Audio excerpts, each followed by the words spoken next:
Welcome to Foodie with a Freezer, where you'll learn how to prepare and freeze lots of different recipes so you can put together a variety of delicious meals, home cooked, for your family without cooking dinner every night. Hi, I'm Lori and I've been freezer cooking for years. If you've been thinking about exploring freezer cooking but you weren't sure how to get started, you've come to the right channel. Today I'm going to show you how to make a quick and simple recipe for sloppy joes that are incredibly flavorful. Plus, you'll have leftovers that will freeze beautifully and will get you started on stocking your freezer, which will free up your time. My sloppy joe recipe is loaded with flavor, and you can add a little spicy kick if you want. Once you've eaten sloppy joes made from scratch, you'll never go back to canned sauce or dry seasoning mixes. After we cook these, I'm going to share 4 practical ways that you can begin to incorporate freezer cooking into your normal cooking routine without devoting an entire day to cooking. So let's get started. You're going to, of course, need hamburger, onion, garlic, green pepper, seasonings, some tomato paste, some ketchup, of course, salt and pepper, and a little bit of brown sugar. The first thing you're going to do is brown some hamburger. I have some going on the stove in a skillet. And while our hamburger is browning, let's chop up the onions, the green pepper, and the garlic. Here's a tip to get you started on some freezer help. If you have a piece of green pepper or some onion that you think you're not going to get used up before it starts spoiling, chop it up and then place it on a wax paper lined cookie sheet in a single layer, freeze it, and then once it's frozen, add that, put it in a Ziploc bag. The next time you're making something, a recipe that calls for chopped green pepper or onion, you're already halfway down the road because you've got some already chopped up. But be sure and don't use it in something that you're not cooking. Like, it won't work in a salad or something like that because it will get a little bit mushy from being frozen.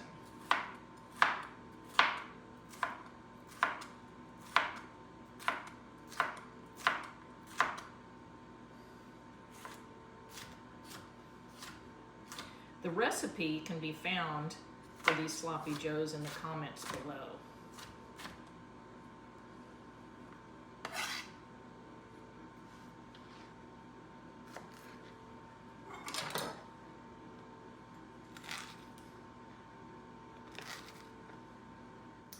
We've browned the hamburger.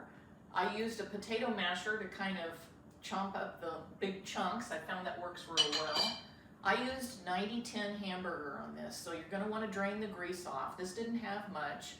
I like to use a spoon, dip it off into an empty tin can, which I then put into my refrigerator. I let it harden up and throw it away.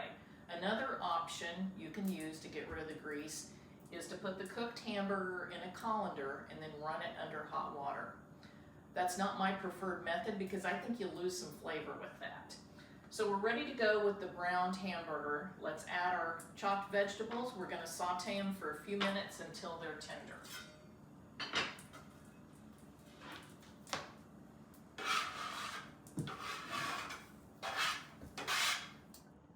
While the vegetables are softening, let's go ahead and measure our other ingredients. You can find the full recipe for the sloppy joes in the comments below, and you can scale it up or down depending on how big your family is and how much you want to put into your freezer. So let's get started with this. I've already measured out ketchup and water, and I've put it in this 2-cup measuring container. Something I've discovered over the years is if I'm going to be adding some wet ingredients and spices to hamburger or whatever that's already cooking on my stove, I'll measure my next spices and stuff already in there. It saves a little bit of time to do it that way. Chili powder, that was brown sugar. Next is chili powder.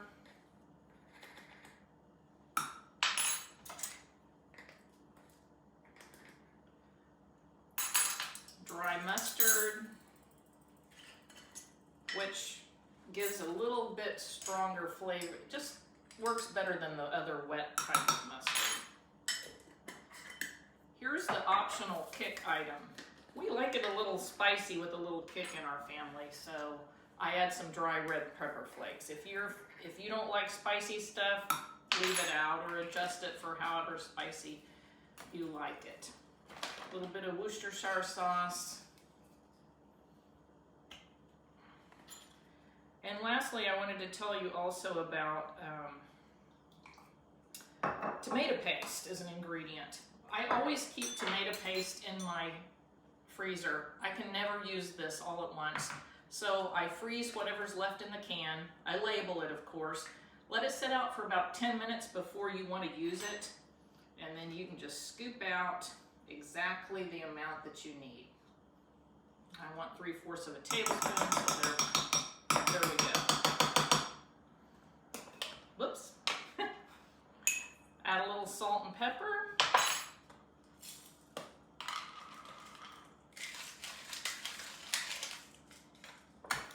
And in a few minutes, this will be ready to add to our sauteed vegetables and hamburger. The vegetables have softened, so let's add the ketchup and other spices that we measured out. You're going to let this simmer for about 15 or 20 minutes with the cover.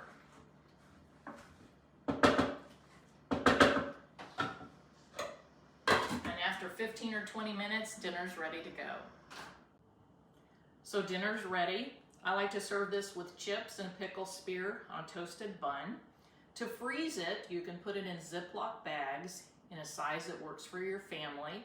I like to do half-cup portions because I take this a lot of times in my lunch, and I found a half-cup works about right.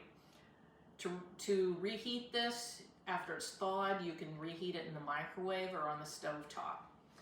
So let's talk real quick about 4 practical ways that you can get started with freezer cooking without devoting an entire day to it.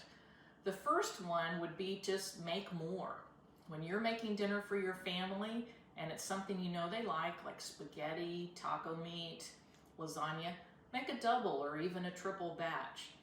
The second way you can get started is to cook or freeze a bunch of one ingredient, like maybe chicken or ground beef, to add to other recipes that you make a lot of times. And it wouldn't even have to be meat. It could be, like we showed earlier, green pepper or onion.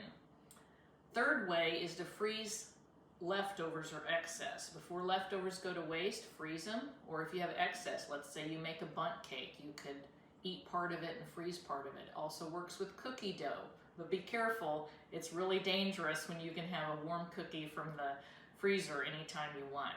And lastly, batch cooking. Once you get used to making a little bit of extra, devote a Saturday morning or maybe Sunday afternoon and make 5 or 6 of a recipe that you know your family already likes. I hope you've enjoyed this video. If you have, please push the like button and subscribe. If you've got questions about freezer cooking, put them in the comments below and I'd be happy to answer them. Thanks for joining, and we'll see you next time.